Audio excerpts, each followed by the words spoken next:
وہ ہمارے ایک دوست ہے، تو وہ یہ بورڈ بناتے ہیں جو لوگ لکھواتے ہیں، مختلف بورڈوں پہ لکھتے ہیں، بڑے بڑے بورڈ بنتے ہیں اس کا۔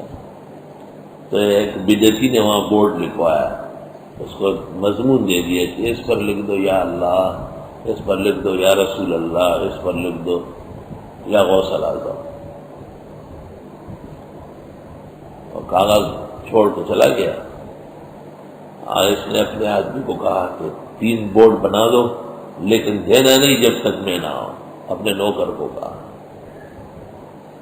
وہ بورڈ تیار ہو گئے، 10-12 دن بعد وہ مبتدی آیا اور اس نے کہا کہ ہمارے بورڈ تیار ہے۔ اس نے کہا تیار ہے بالکل، لیکن لے جانے سے پہلے ایک بات سنو کہ آپ کا کون سا مذہب ہے جس میں 3 خدا ہے؟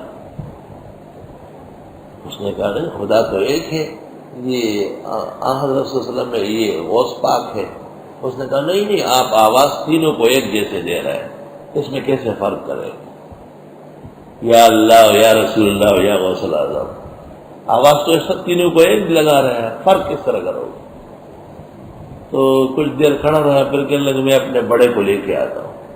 تو اس نے 3 بورڈ اٹھا کے واپس رکھ دیا، کہا بڑے کو لے کے آؤ، ویسے بورڈ نہیں بیچتا ہوں، پتہ چلنا چاہیے کہ آپ کس بندر کے اندر رہتے ہیں جہاں 3 خدا آپ کے کہلاتے ہیں۔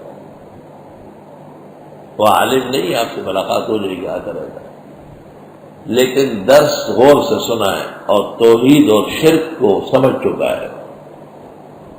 غائبانہ بغیر اسباب کے کسی مخلوق کو آواز دینا شرک نہیں تو اور کیا ہے؟